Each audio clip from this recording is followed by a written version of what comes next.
We use language every single day, right? Yeah. But have you ever, like, really stopped to think how much your grasp of words shapes how you actually see the world? It's like putting on different glasses. Yeah, exactly. The clearer the words, the sharper the view. Got And it. that's what we're doing here on the deep dive, trying to sharpen those lenses. Mm-hmm.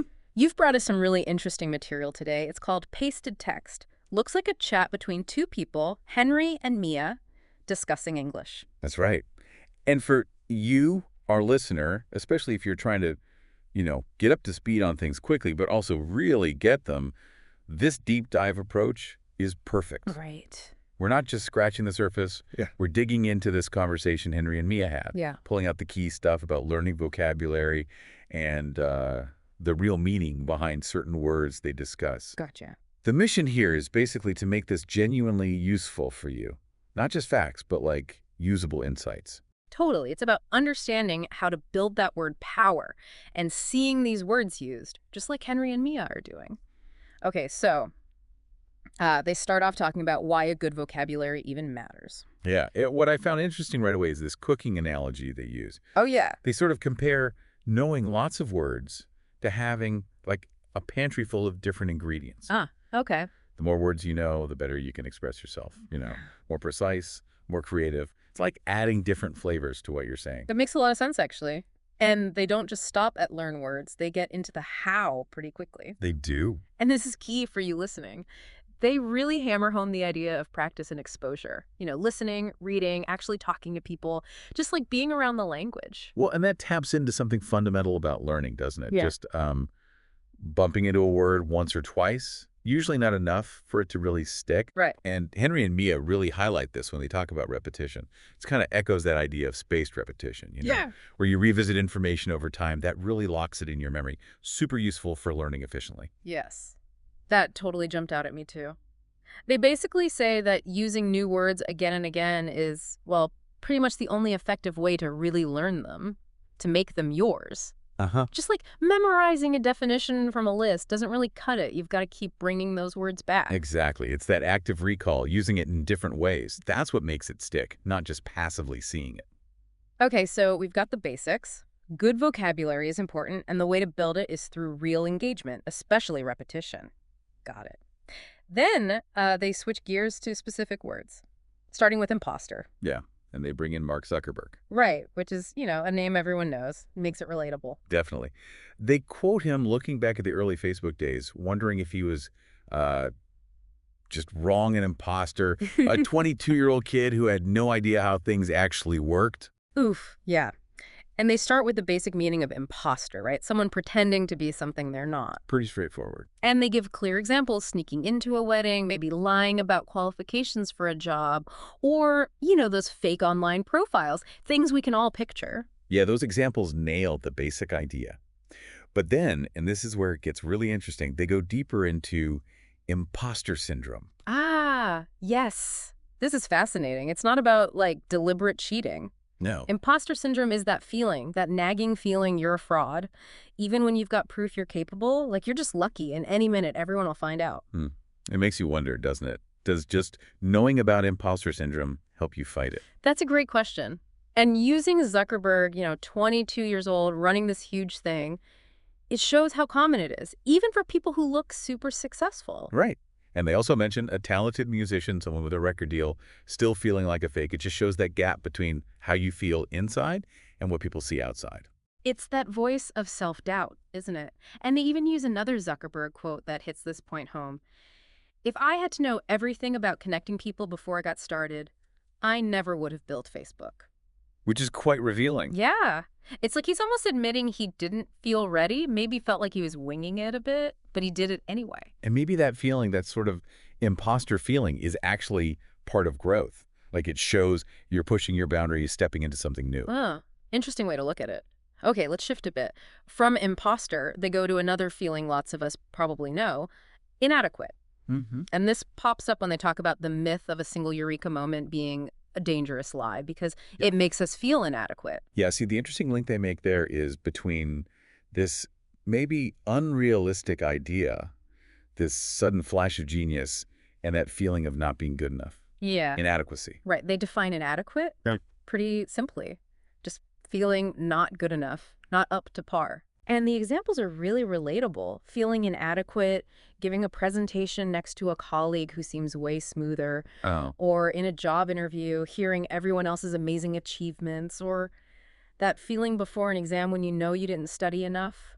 We've all been there, probably. Those examples really capture it, don't they? Feeling inadequate about skills or experience or just preparation. And by connecting it to the eureka moment myth, they're kind of suggesting that feeling gets worse if you think success is supposed to be like instant or easy. Yeah. So maybe the point isn't that we shouldn't feel inadequate sometimes, but realizing that feeling can be pumped up by this false story about how success happens. Mhm. That's actually pretty helpful if you're working on something tough. It does take the pressure off a bit. Knowing feeling inadequate doesn't mean you're failing. Maybe just that the magic eureka hasn't struck. Or maybe it doesn't work like that anyway. Okay, next up, a pair. Mm-hmm. Cushion and fall back on. Ah, yes. A very practical pair, Oh. especially the way they use them, talking about chasing dreams. The sentence was, I know too many people who haven't had the chance to pursue their dreams because they didn't have a cushion to fall back on if they failed. And they quickly point out, cushion here isn't like a sofa pillow. Right. It's a safety net, something that gives you security if things go sideways. Examples like having some savings set aside, or Yeah. even just supportive family and friends, that emotional cushion can be huge. Absolutely vital. And fall back on fits right in. It means having something to rely on when your main plan doesn't work out. Okay. Like maybe using old job skills if your new business doesn't make it, or having a plan B career option if you fail that big exam. So putting cushion and fallback on together in that sentence, it really drives home how much easier it is to take risks, to chase those dreams if you have some kind of safety net, something to rely on if you stumble. Yeah, it speaks to resilience, doesn't it? Knowing you have that backup, that cushion to fall back on, might actually make you more willing to try something ambitious. Good point. Okay, changing lanes again. The next word is across.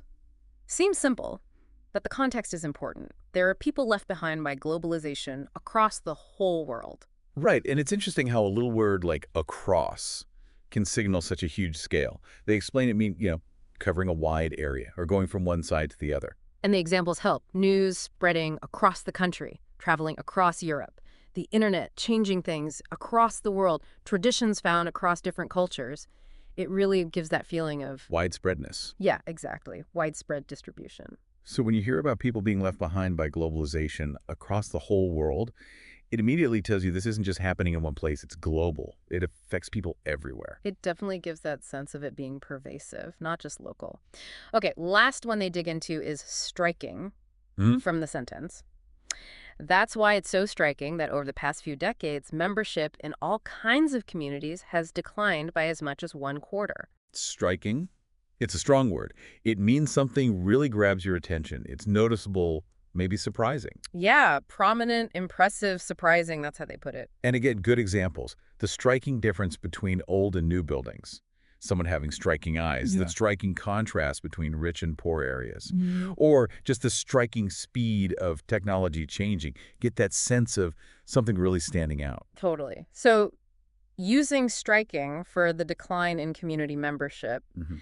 it emphasizes that this isn't just some small dip. Right. A quarter decline, that's significant. It's meant to make you sit up and notice. Exactly. It flags it as a really noteworthy trend that demands attention. And it makes you wonder, especially after talking about globalization making the world feel smaller. Is there a link? Like, are we so busy connecting globally that maybe our local connections are weakening? It's definitely food for thought. That's a really interesting tension, isn't it? The potential trade-off between being globally connected and being locally rooted. What are the side effects of these big shifts? So let's just quickly pull that together. We looked at imposter and that deeper layer of imposter syndrome, feeling like a fake even when you're not. We talked about inadequate and how that feeling can be fueled by myths like the eureka moment. Right. We saw how crucial having a cushion to fall back on can be for pursuing goals. Yeah, it's safety net. Yeah. Then across, showing us something widespread like globalization's effects. And finally, striking, highlighting something really noticeable and significant like the drop in community involvement. And the real value here, I think, is seeing how Henry and Mia's approach, using context, real examples, helps these words mean more. It helps you actually remember them and maybe use them yourself. Absolutely. It's way beyond just a dictionary definition. It's about seeing the words in action, feeling their nuances. So for you listening, as you think about these ideas, feeling like an imposter, needing that cushion, things happening across the globe, what are some striking trends you've noticed? Yeah. How are people chasing their goals today? How are they building communities or maybe not building them? Think about it through the lens of these words. Your own experiences, what you see around you, you might notice something unexpected. And that's really what this deep dive is all about, finding those kinds of insights efficiently. Exactly.